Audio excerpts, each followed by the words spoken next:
말씀 다 찾으셨으면 마태복음 17장 1절에서 13절 말씀 교독하겠습니다. 제가 먼저 읽습니다.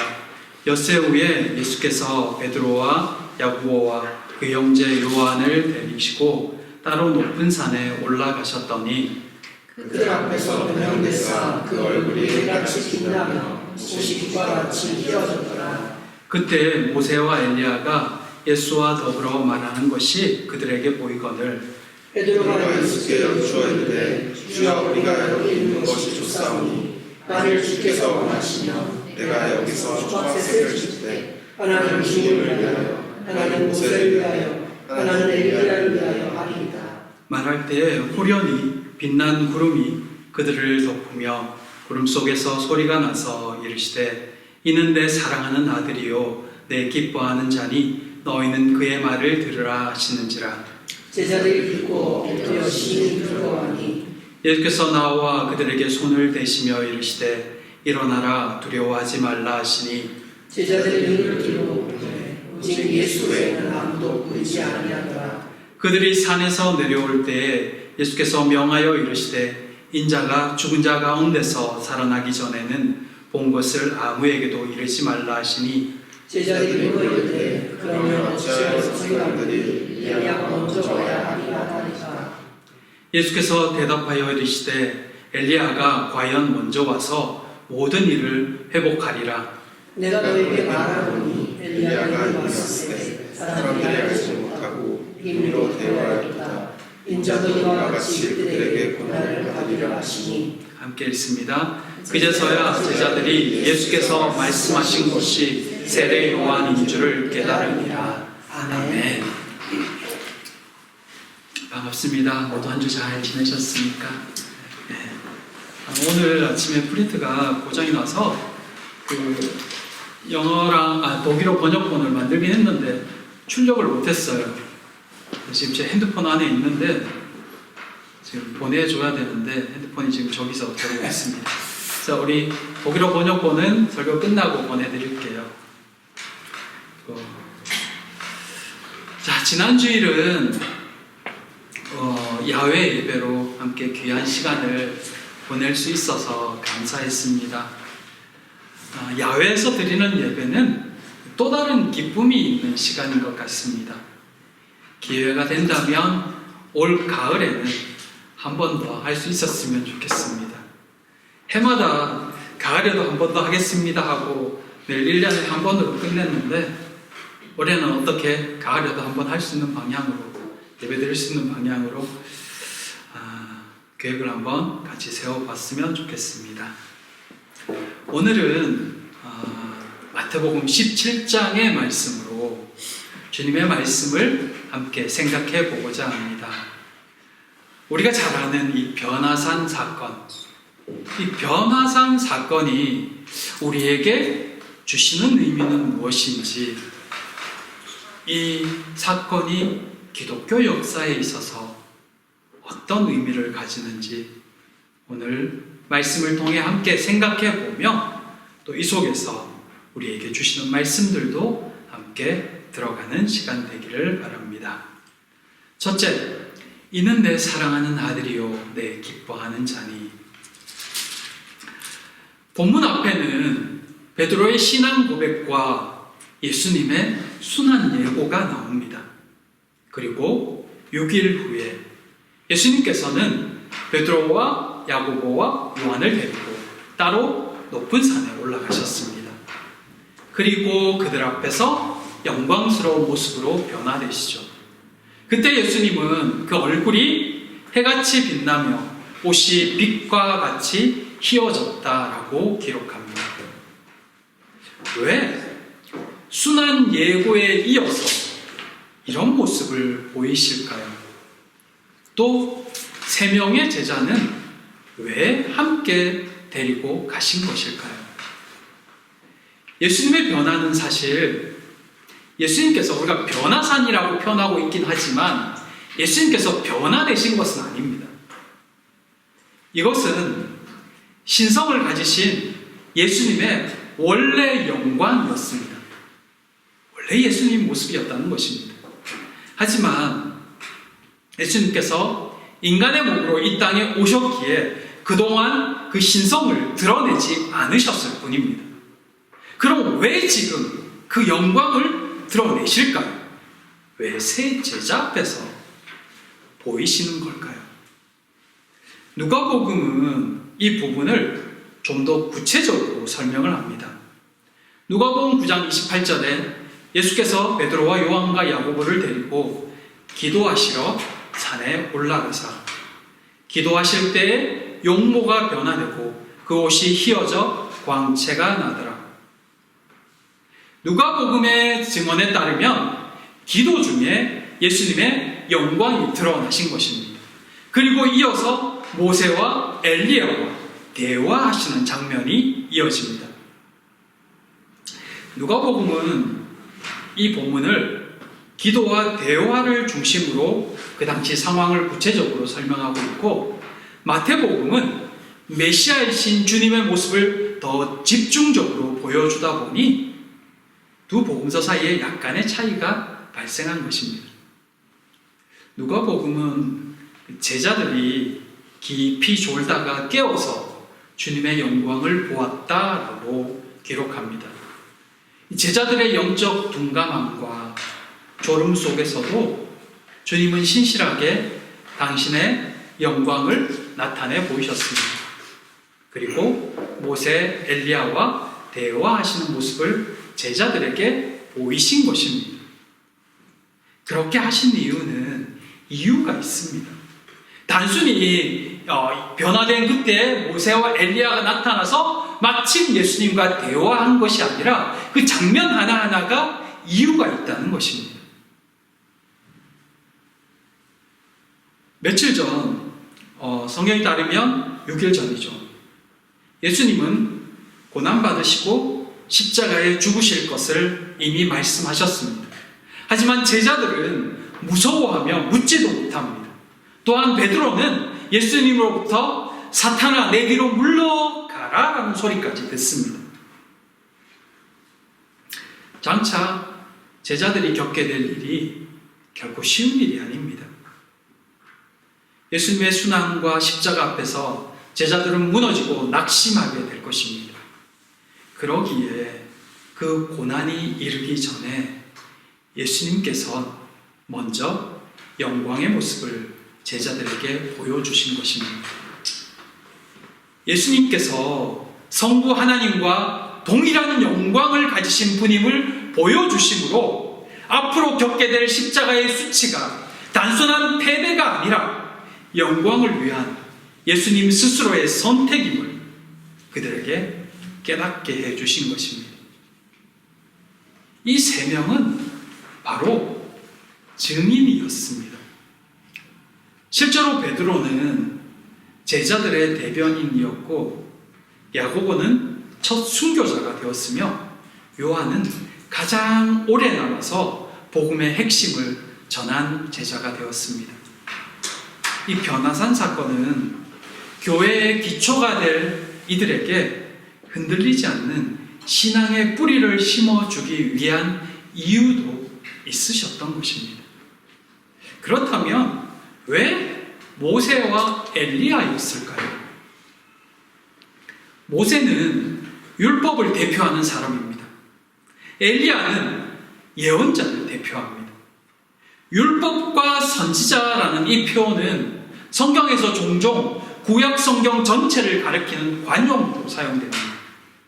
보면 구약을 의미할 때 율법과 선지자 할 때는 요한 때까지니 이런 식으로 표현한다는 것입니다. 구약 성경 전체를 가리켜서 율법과 선지자라고 말하는데 이 대표적인 인물이 바로 모세와 엘리야인 것입니다. 그들이 지금 예수님과 함께 있습니다. 이어서 하나님의 음성이 들립니다. 이는 내 사랑하는 아들이요 내 기뻐하는 자니 너희는 그의 말을 들으라. 제자들이 심히 두려워하며 엎드립니다. 예수님께서 그들에게 두려워 말고 일어나라고 말씀합니다. 제자들이 눈을 들어보니 예수님만 보입니다. 이게 그때 장면이죠. 예수님께서 구약의 완성이심을 모세와 엘리야가 나타나 입증해 주고 난 뒤에 그들은 이제 그들의 역할을 다했으므로 사라지고, 이어서 하나님께서 말씀으로 예수님의 권위를 다시 한번 증거해 주신 것입니다.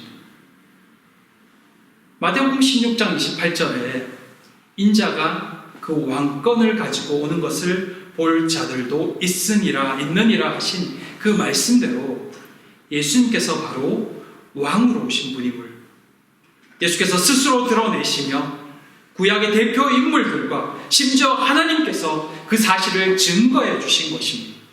미리 나타나게 될 영광을 이 변화산에서 맛보여 주신 것이죠. 변화산에서 일어난 이 일들은 예수님께서 누구신지를 분명하게 보여주는 사건이었습니다. 왕으로 오신 예수님, 구약을 성취하시는 분, 너희는 그의 말을 들으라 하심으로 하나님께서 예수님의 권위를 최종적으로 확인시켜 주시는 이 사건은 바로 예수님이 어떤 분이신지, 누구신지를 분명하게 보여주는 사건이 아닐 수 없다는 것입니다. 마태는 누구도 부인할 수 없는 이 분명한 증거들로 예수께서 메시아이심을 증거한 것입니다. 너희는 그의 말을 들으라. 하나님의 말씀은 우리가 누구의 말을 들으며 따라야 할지를 명확하게 가르쳐 줍니다. 사랑하는 성도 여러분, 주의 말씀을 들으십시오. 예수 그리스도만이 우리의 길입니다. 주님의 말씀에 순종하며 그분의 길을 따르는 모두가 되기를 진심으로 부탁드립니다. 둘째, 너희는 그의 말을 들으라. 예수님께서는 구약의 말씀을 성취하러 오셨습니다. 우리를 구원하기 위해 오셨습니다. 그렇다면 어떻게 하실까요? 변화산에서 놀라운 일들을 겪은 제자들이 이제 산에서 내려옵니다. 예수님은 그들에게 당부합니다. 인자가 부활하기까지 본 것을 아무에게도 이루지 말라. 왜일까요? 이것은 사람들로 하여금 더 큰 오해를 불러올 수 있기 때문이었습니다. 안 그래도 예수님을 이 정치적 메시아로 오해하고 있는 무리들이 만일 엘리야가 모세가 나타났다, 하나님의 음성까지 들려서 이는 내 사랑하는 아들이라 말씀하셨다 라는 소리를 제자들이 하게 된다면 그 소리를 듣는 무리들이 어떻게 될까요? 이만한 사람을 우리가 어디서 보았는가 하며 열광할 것입니다. 그들의 오해는 더 커질 것입니다.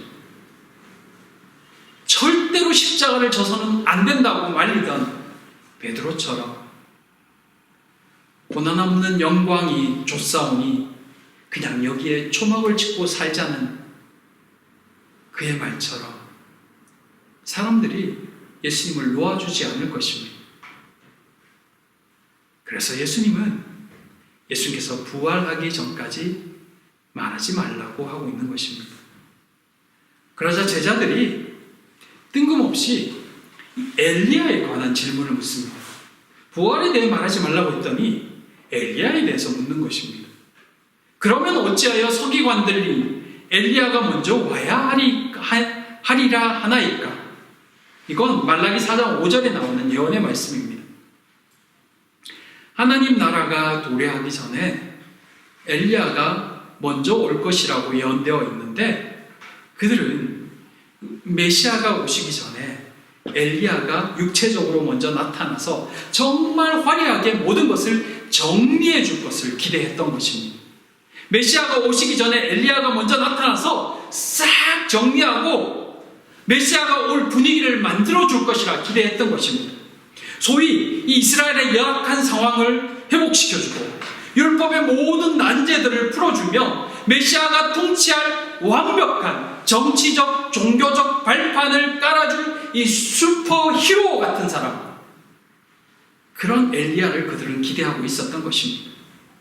메시아가 오기 전에 그런 엘리야가 올 거라고 기대한 거죠. 그러니 세례 요한이니 예수님이니 그들의 성에 차지 않는 겁니다. 그들의 기대와는 달랐기 때문입니다. 사실은 제자들도 혼란스럽긴 마찬가지였습니다. 분명 조금 전에 엘리야를 봤잖아요. 높은 산에서 변화된 예수님과 함께 이야기하고 있는 그 엘리야를 봤단 말입니다. 근데 예수님은 내가 죽어서 부활할 때까지 비밀로 하라고 말씀합니다. 서기관들 말로는 분명히 엘리야가 메시아보다 먼저 와서 세상을 완전히 리셋시켜야 되는데, 메시아가 올 환경을 만들어줘야 되는데, 왜 진짜 엘리야는 산에서 우리에게 잠깐 보여주고는 사라지고 만 것일까? 그리고 왜 예수님은 자꾸만 죽는다고 이야기하실까? 이해가 잘 안 되는 겁니다. 그래서 엘리야에 대해서 다시 물어보는 겁니다. 어떻게 되는 겁니까, 그러면? 예수님은 엘리야가 이미 왔다고 말씀합니다. 그런데 사람들이 알지 못했다고 말합니다. 그들이 오히려 엘리야를 핍박했으며 예수님도 그렇게 할 것이라고 말씀합니다. 방금 산에서는 영광의 모습으로 예수님이 누구신지를 분명하게 보이셨는데, 산을 내려오시면서는 다시 고난을 말씀하고 계시다는 것입니다. 이 변호산 사건과 산을 내려오시면서 하신 말씀은 분명했습니다. 왕이신 예수님의 영광은 십자가를 통해서 완성된다는 사실을 말입니다. 변화산에서 그렇다면 모세와 엘리야가 예수님과 나눈 대화의 내용이 무엇이었을까요? 오늘 마태복음에 나오지 않습니다. 하지만 누가복음 9장 31절에는 이 부분을 설명하고 있습니다. 영광 중에 나타나서 장차 예수께서 예루살렘에서 별세하실 것을 말씀하실세. 그들의 대화 내용은 예수님의 별세에 대한 내용이었습니다. 근데 이 별세하다라는 단어가 좀 특이합니다. 그냥 예수님이 죽으신다, 십자가에 달리신다가 아니라 별세한다라는 단어를 썼는데, 그 단어가 헬라어로 엑소도스입니다. 떠나감, 탈출을 의미하는 단어를 쓰고 있다는 것입니다. 엑소도스 하면 뭐가 떠오르죠? 출애굽기가 떠오르죠. 출애굽기를 영어로 엑소도스라고 이야기하잖아요. 물론 히브리어는 다른 단어입니다. 근데 그 히브리어를 헬라어로 번역한 70인경에 보면 이것을 제목을 엑소도스라고 쓰고 있습니다. 구약의 대표자들이, 구약을 상징하는 이들이 예수님과 이 탈출, 즉 십자가 죽음에 대해서 이야기하고 계신 것입니다. 가장 영광스러운 자리에서 가장 수치스러운 십자가를 논하셨다는 것은 예수님의 영광이 세상에 드러나고 완성되는 방식이 바로 십자가임을 선포하신 것입니다. 사랑하는 성도 여러분, 본문은 구약의 모든 내용이 예수 그리스도로 향하고 있음을 인물들을 통해 보여주고 있습니다. 이스라엘 백성들이 그토록 갈망하며 기대하는 메시아, 그 예수님의 정점은 십자가로 향하고 있음도 발견할 수 있습니다. 누가복음의 내용을 빌리자면 그 십자가는 탈출입니다. 어떻게 탈출일까요? 압제당하던 죄악의 세상에서 노예로 살아가던 인생을 탈출시키는 사건이 바로 십자가 사건이라는 것을 말해준다는 것입니다. 세상 사람들에게 십자가 형벌, 십자가 죽음은 형벌이었으며 저주와 수치의 상징이지만, 예수님께서는 그 수치와 저주의 상징인 십자가를 지심으로 예수께서 우리의 진정한 메시아이시며 왕이심을 입증하셨습니다. 오늘 말씀은 우리에게 신앙의 가장 큰 역설을 보여줍니다. 우리는 누구나 그 변화산에서의 찬란한 영광을 좋아합니다. 베드로처럼 여기가 좋사오니라며 은혜 받은 자리에 초막을 짓고 삶의 골치 아픈 문제와 고통이 가득하고 문제가 가득한 세상으로는 내려가고 싶어 하지 않습니다. 고난 없는 영광, 십자가 없는 부활만을 기대했던 당시 서기관들의 그 신앙이 어쩌면 오늘날 많은 그리스도인들의 바람인지도 모릅니다.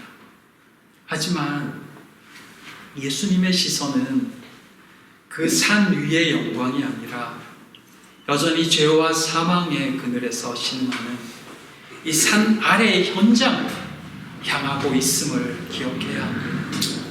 주님은 제자들의 손을 이끌고 그 황홀한 영광의 산을 내려오십니다. 왜일까요? 십자가라는 그 진짜 탈출을 성취하셔야만 산 아래 자기 백성들의 죄를 건져내실 수 있기 때문입니다. 예수님이 제자들에게 그 본래의 영광을 미리 보여주신 이유는 산 위에 집을 짓고 살라는 뜻이 아니었습니다.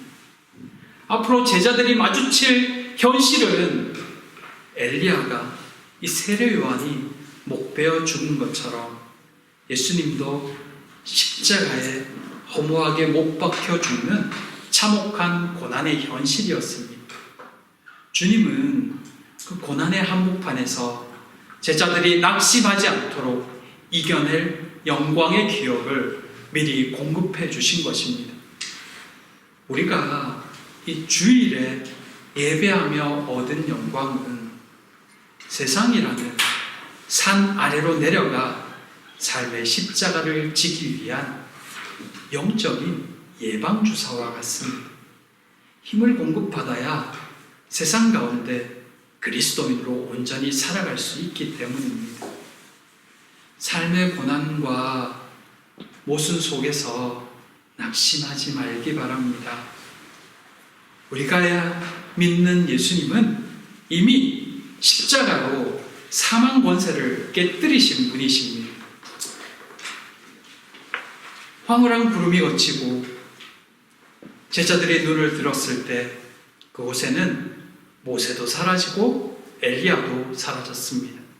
오직 예수에는 아무도 보이지 않았다라고 성경은 기록합니다.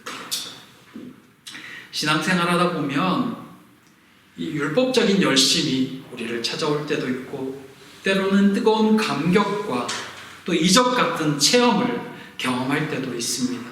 하지만 그건 다 지나가는 조연입니다.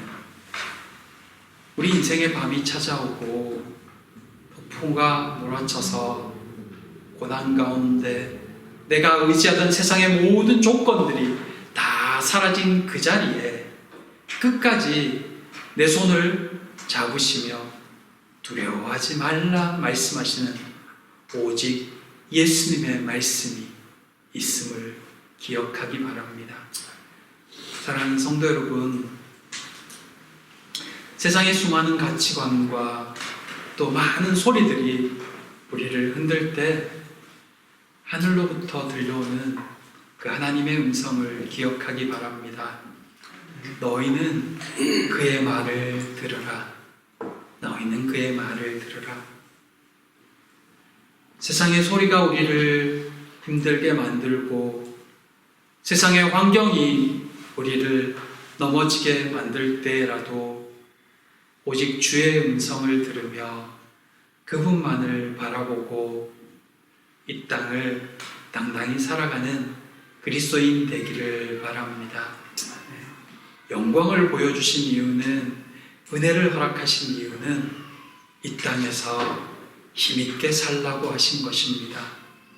주님의 말씀을 붙들고 오늘 살아가는 모두가 되시기를, 그렇게 그리스도인으로 세상에 복음을 전하는 당당한 신앙인 되기를 진심으로 축복하고 기도합니다.